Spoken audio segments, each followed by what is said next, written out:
but we're also here to celebrate his life. He came into this world on March 29, 1942. Born to proud parents, Daniel and Mildred Manson. He was a loyal and caring husband to his lovely wife, Betty. Proud father of 8 children, grandfather of 14, and great-grandfather of 19. I'm honored to be here today and speak on his behalf as we remember him and celebrate his life. Dad was raised in South St. Louis County and graduated from Melville High School in 1960. In 1966, he moved to Jefferson County, where he put down roots and stayed for the rest of his days. As a child, he developed a fascination for trains, living near the tracks in South City. He marveled at the size and power of the magnificent machines as they thundered down the tracks. His grandfather, August Bernetti, took him for a ride on the trains. Excuse me. And his fascination became a passion that stayed with him for the rest of his life. As an adult, he had a large collection of small-scale trains, as well as a large track table with mountains and lakes and miniature crews that he enjoyed running them on. Dad had many hobbies throughout his life, including his interest in CB radio and ham radio. That led him to running his own CB repair shop out of the garage. I remember those days. He also earned his ham radio operator's license and would speak to people all over the world. Dad loved working with his hands, making things or fixing them. And woodworking was a passion that he followed for a long time as well. I remember a couple of Christmases where all the grandchildren received handmade airplanes and wooden trains that they enjoyed playing with. It was no secret to anyone that knew him that Dad's greatest passion was music.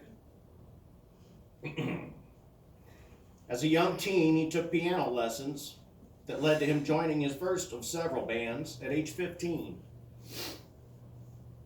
One of those bands was called the Echotones, who played at many small venues around St. Louis. In the early years, he mostly played the electric piano, but that wasn't enough. He also mastered the trumpet and guitar, bringing both to the band. His skills would later lead him to another band called the Cascades that showcased his talent playing the trumpet. And this is the talent that caught the attention of the iconic Bob Cuban band. He was offered a position in the band that would make him a professional traveling musician. But he declined because his first child was on the way. Good timing, bro. Dad put that dream aside and chose a career that would consistently provide for his family. He became a building maintenance manager. And through his career, he worked for Sunline Corporation, Right Point Pen Company, and eventually Young Dental, where he retired. His character not only attracted employers, but also my mom. The two met in 1974. At that time, they were both single parents of 4 children, living on the same street in High Ridge. Our parents formed a bond and a relationship, a team, and together they accepted the challenge of raising each other's children and providing for them. As many of you know, that's not an easy challenge. It can be a daunting task. And they were both better at it than me. I've tried it twice. I haven't done very well. We always had a roof over our heads, and a meal on the table, a stable home. And I think that I speak for all of us when I say we are grateful for that. Thank you both. I love you, Mom.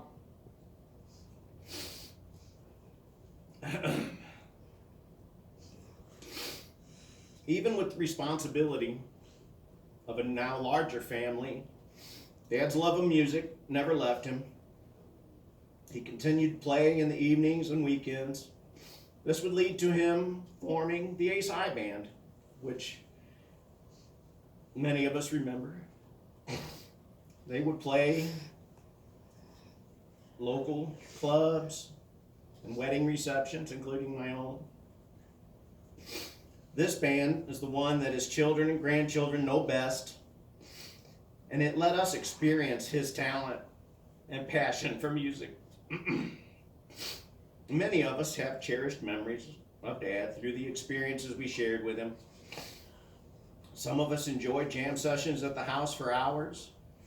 Others enjoyed being groupies of the Ace High Band, going to the clubs and watching him play all around the area.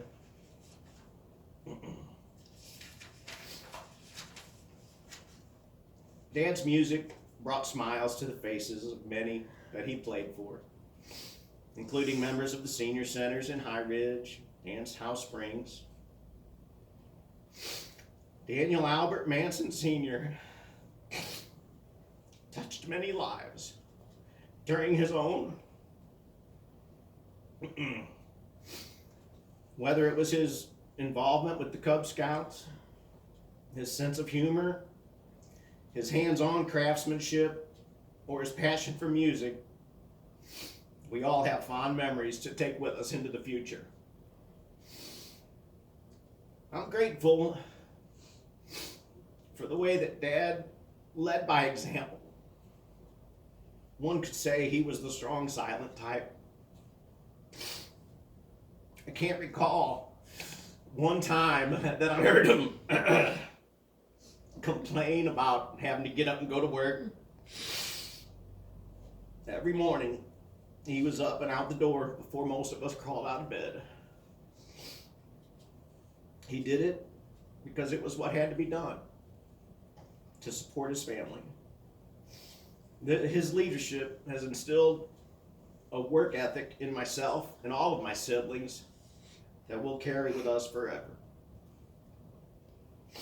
So now we say goodbye.